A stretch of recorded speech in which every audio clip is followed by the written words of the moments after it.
அஸ்ஸலாமு அலைக்கும் வரஹ்மத்துல்லாஹி தஆலா வபரகாத்துஹு. அஊது பில்லாஹி மினஷ் ஷைத்தானிர் ரஜீம். பிஸ்மில்லாஹிர் ரஹ்மானிர் ரஹீம். வகால நிஸ்வத்துன் ஃபில் மதீனா இம்ரஅத்துல் அஸீஸ் துராவிது ஃபதாஹா அன் நஃப்ஸி கத் ஷகஃபஹா ஹுப்பா இன்னா லனராஹா ஃபீ ضلالٍ முபீன். ஆமன்னா பில்லாஹ் ஸதகல்லாஹு மௌலானல் அலியுல் அதீம். அந்த மிஸ்ரி பிரதேசத்தில் இருக்கக்கூடிய பெண்கள் பேசிக்கொண்டார்கள். அசீஸினுடைய மனைவி அவருடைய வீட்டிலே தங்கியிருக்கக்கூடிய அந்த இளைஞர் விஷயத்தில் தவறாக நடந்து கொண்டார்கள், தம்முடைய இச்சைக்கு இணங்குமாறு அழைத்தார்கள் என்று பேசிக்கொண்டார்கள். அதனால் அந்த இளைஞர் மீது அவர் மையல் கொண்டு விட்டார் என்றும் பேசினார்கள். நிச்சயமாக நாங்கள் அந்த பெண்ணை பகிரங்க வழிகேட்டிலே இருப்பதாக பார்க்கிறோம் என்றார்கள். பரம்மா சமயத்து பி மக்கரிகின்ன அரசலத்து இலைகின்ன வாத்தத்து லகுன்ன முத்தக்காவும் வாத்தத்துக்குள்ள வாஹிதத்து மின்ஹுன்ன சிக்கீனா வகாலத்து குருஜ அலைகின்ன பலம்மார ஐநகு அக்பர்னஹு வக்கத்தான ஐதியகுன்னு வக்குல்ன ஹாஷல் இல்லா மஹாதா இல்லா பஷரா இன்ஹாதா இல்லா மலக்குன் கரீம். அசீஸுடைய மனைவி கேள்விப்பட்ட போது அந்த பெண்களுடைய அந்த சூழ்ச்சியான பேச்சை கேள்விப்பட்ட போது அந்த பெண்கள் பக்கம் தூது அனுப்பினார். அவர்களுக்கென்று ஒரு விருந்து மண்டபத்தை ஏற்பாடு செய்தார், விருந்தோம்பலை ஏற்பாடு செய்தார். விருந்துக்கு வந்த அந்த பெண்மணிகளிடத்தில் ஒவ்வொரு இடத்திலையும் ஒரு கத்தியை கொடுத்தார். யூசுஃபை பார்த்து சொன்னார், அந்த பெண்கள் மத்தியிலே நீ நடந்து செல்வீராக, வெளியேறி செல்வீராக. யூசுஃபை அந்த பெண்கள் பார்த்தபோது பிரமித்து போய்விட்டார்கள். தங்களுடைய கரங்களை அவர்கள் நறுக்கி கொண்டார்கள். அல்லாஹ் மிக தூயவனாக இருக்கிறான், இவர் மனிதரே அல்ல, இவர் சங்கிமிக்க வானவராக இருக்கிறார் என்று அவர்கள் ஆச்சரியத்தோடு சொன்னார்கள். காலத் ஃபதாலிக்குன் அல்லதில் உம்துனனி ஃபீஹி வலக்கத் ராவத்தூஹன் நஃப்ஸி ஃபஸ்தஸம் வல இல்லம் யஃபஅல் மா அம்ருஹு லயுஸ்ஜனன்ன வல யகூன மின சாகிரின். அப்போது அசீஸுடைய மனைவி அந்த பெண்களை பார்த்து சொன்னார்கள், எந்த யூசுப் விஷயத்தில் என்னை நீங்கள் கேவலமாக இழித்து பேசினீர்களோ அவர்தான் இவர். ஆம், நான் அவரை எனக்கு இணங்குமாறு அழைத்தது உண்மைதான். ஆனால் அவர் விலகி கொண்டார், பரிசுத்தமாக ஆகிக்கொண்டார். இனியும் திண்ணமாக நான் ஏவியதை அவர் நிறைவேற்றாவிட்டால் கண்டிப்பாக அவர் சிறையில் அடைக்கப்பட்டு சிறுமைப்பட்டவர்களே அவர் ஆகிவிடுவார். கால ரப்பி அஸ்ஸிஜுனு அஹப்பு இலைய மிம்மா எதுஊனன இலை வையில்லா தஸ்ரிஃப் அன்னி கைதகுன்ன அஸ்பு இலைகின்ன வாக்கும் எனல் ஜாஹிலின். யூசுப் அலைஹிஸ்ஸலாம் அல்லாஹ்விடத்திலே கரம் ஏந்தினார்கள், என் இறைவா, சிறைக்கூடம் என்பது எனக்கு மிக பிரியமானதாக இருக்கிறது. இந்த பெண்கள் எந்த ஒரு பாவத்தின் பக்கம் அழைக்கிறார்களோ அதை விட இவர்களுடைய இந்த சூழ்ச்சியை என்னை விட்டும் நீ திருப்பி விடாவிட்டால் யா அல்லாஹ், நான் அவர்கள் பக்கம் சாய்ந்து விட்டு அறிவியினர்களிலே ஒருவனாக நான் ஆகிவிடுவேனோ என்று நான் பயப்படுகிறேன். ஃபஸ்தஜாப லஹு ரப்புஹு, ரப்பு இவருடைய துஆவை ஏற்றுக்கொண்டு ஃபஸரஃப அன்ஹு கைதஹும், அந்த பெண்களுடைய அந்த கபட நாடகத்தை விட்டும் திருப்பி விட்டான். இன்னஹு ஹுவ ஸமீஉல் அலீம், அவன் எல்லாவற்றையும் செவிமடுப்பவனாக அனைத்தையும் அறிந்தவனாக இருக்கிறான் என்று அல்லாஹ் ரப்புல் ஆலமீன் சூரா யூசுப் 30ஆம் வசனத்திலிருந்து 35ஆம் வசனங்களாக பதிவு செய்திருக்கிறான். குர்ஆனுடைய வசனங்கள், அந்த வசனங்களுடைய இந்த தர்ஜுமாவை மொழிபெயர்ப்பைத்தான் நாம் கேள்விப்பட்டு கொண்டிருக்கிறோம். நேற்றைய தினம் யூசுப் அலைஹிஸ்ஸலாம் அவர்கள் மீது களங்கம் சுமத்தப்பட்ட போது அவர்கள் களங்கமற்றவர்கள் என்பது அங்கே நிரூபிக்கப்பட்டது. இப்போது என்ன ஆனது? இந்த அசீஸினுடைய வீட்டில் நடந்த அந்த சம்பவம் அரசல் புரசலாக அந்த ஊர் பெண்கள், மிஸ்ர் பெண்மணிகளுக்கு பரவ ஆரம்பித்து விட்டது.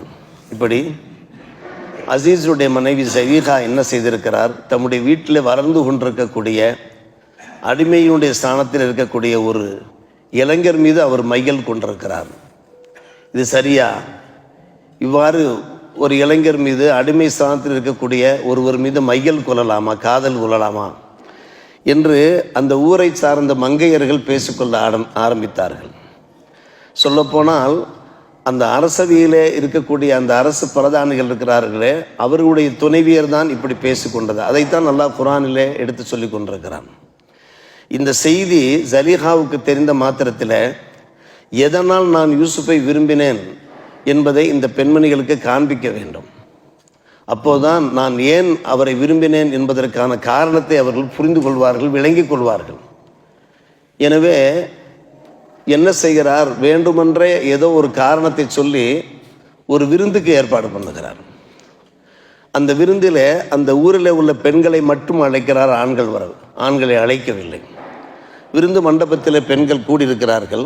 வகை வகையான உண்டிகள் அங்கே வைக்கப்பட்டிருக்கிறது. அந்த உண்டிகளுக்கு மத்தியில் நல்ல பழம் கனிகளும் வைக்கப்பட்டிருக்கிறது. அவர்கள் அந்த பச்சனங்களை பட்சித்ததற்கு பின்னாலே, சாப்பிட்டதற்கு பின்னாலே பழங்களை கடைசியாக அவர்கள் நறுக்கி சாப்பிடக்கூடிய அந்த சந்தர்ப்பத்தில் அந்த பெண்களுடைய கையில் கத்தியையும் கொடுத்து விட்டார். பெண்களுடைய சூழ்ச்சியை பாருங்கள், கபடத்தை பாருங்கள். சிக்கின் கத்தியையும் கொடுத்து விட்டார். இப்போது அந்த பெண்கள் அந்த பழங்களை நறுக்கி சாப்பிட போகிறார்கள். அந்த நேரம் பார்த்து யூசுப் அலைஹிஸ்ஸலாம் அவர்களை அவருடைய அறையிலிருந்து நீ அந்த பெண்களை கடந்து செல் என்று கூறுகிறார். ஜலீஹா கூறுகிறார். ஹஜ்ரத் யூசுப் அலைஹிஸ்ஸலாத்து வஸ்ஸலாம் அவர்கள் என்ன செய்கிறார்கள், அந்த பெண்களை கடந்து செல்கிறார்கள்.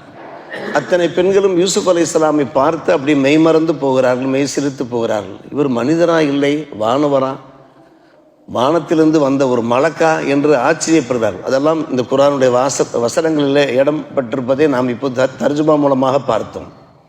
என்ன செய்தார்கள், அப்படியே பிரமித்து போய் மெய் சிரித்து போய் பழங்களை நறுக்கி கொண்டிருந்தவர்கள் தங்களுடைய கரங்களை நறுக்க ஆரம்பித்து விட்டார்கள்.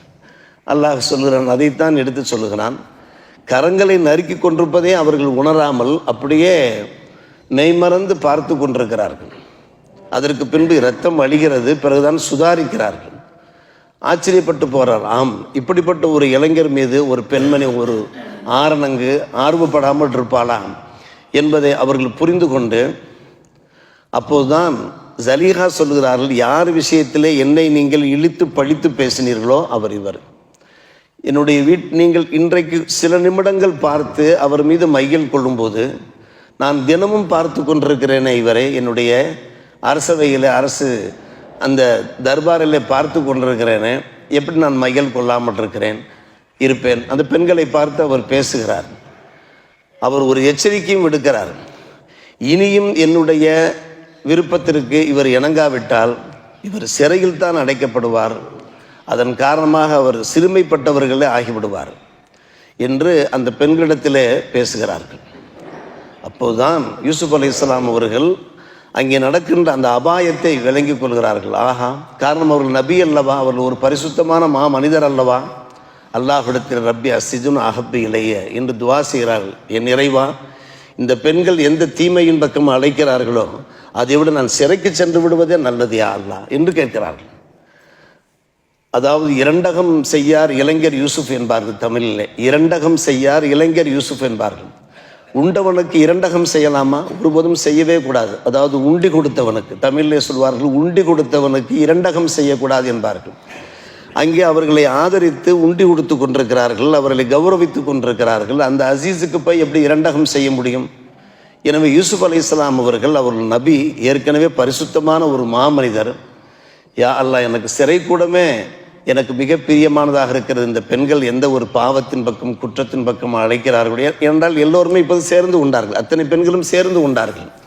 இனி நீ ஜலீஹாவுக்கு கட்டுப்பட்டுத்தான் ஆக வேண்டும் என்று வற்புறுத்துகிறார்கள், சொல்லுகிறார்கள். அப்படி அவருடைய பாவத்தின் பக்கம் நான் சாய்ந்து விட்டேன் என்றால் நான் அறிவியனர்களிலே ஒருவனாக நான் ஆகிவிடுவேனே யா அல்லாஹ் என்று அல்லாஹ்விடத்தில் கெஞ்சுகிறார்கள். எப்படியாவது என்னை காப்பாற்றி யா அல்லாஹ். ஃபஸ்தஜாப லஹு ரப்பு அவருடைய துவாவை ஏற்றுக்கொண்டு விட்டான். ஏற்றுக்கொண்டு அந்த பெண்களுடைய அந்த தீமையிலிருந்து, அவர்களுடைய அந்த சூழ்ச்சியிலிருந்து அவர்களை காப்பாற்றுகிறான். அதைத்தான் நாம் கடைசி வசனமாக நாம் பார்த்தோமே. அருமை சகோதரர்களே, பெரியோர்களே, அல்லாஹ் காப்பாற்றி விட்டான். காப்பாற்றி அதற்கு பின்னாலே அங்கிருந்து அவர்கள் தப்பிக்கின்ற ஒரு சூழ்நிலை ஏற்படுத்துகின்றான். குர்ஆனில் அந்த வசனத்தை நாம் பார்த்தோம்ல, ஃபஸ்தஜாப லஹு ரப்பு ஃபஸரஃப அன்ஹு கைதஹுன்ன. அந்த கைது என்றால் சூழ்ச்சியிலிருந்து அல்லாஹ் காப்பாற்றி விட்டான். அதற்கு பின்பு அவர்கள் சிறை கூடத்திற்கு செல்ல வேண்டிய நிலை உருவாகிறது.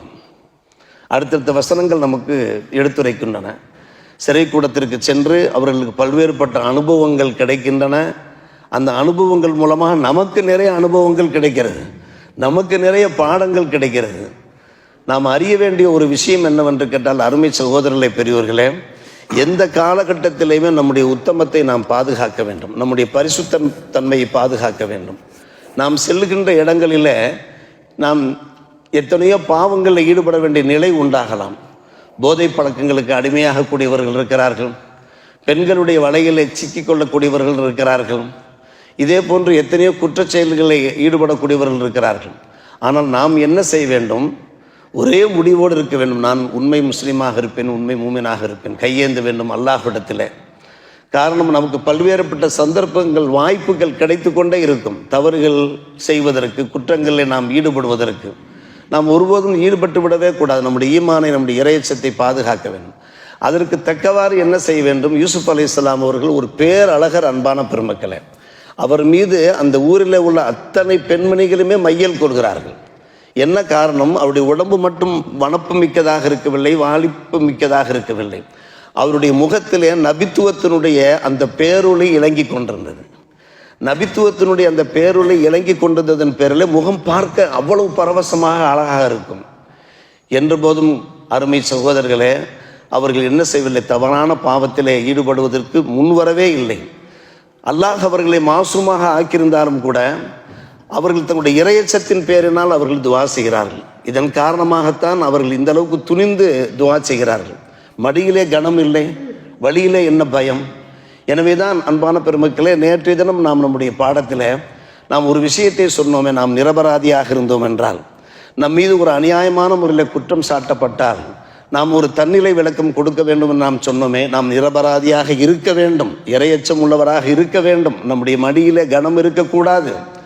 மடியில் கனம் இல்லாமல் இருந்தால்தான் நாம் பயம் இல்லாமல் பேச முடியும். அந்த அடிப்படையில் தான் யூசுப் அலைஹிஸ்ஸலாத்து வஸ்ஸலாம் அவர்கள் என்ன செய்கிறார்கள்?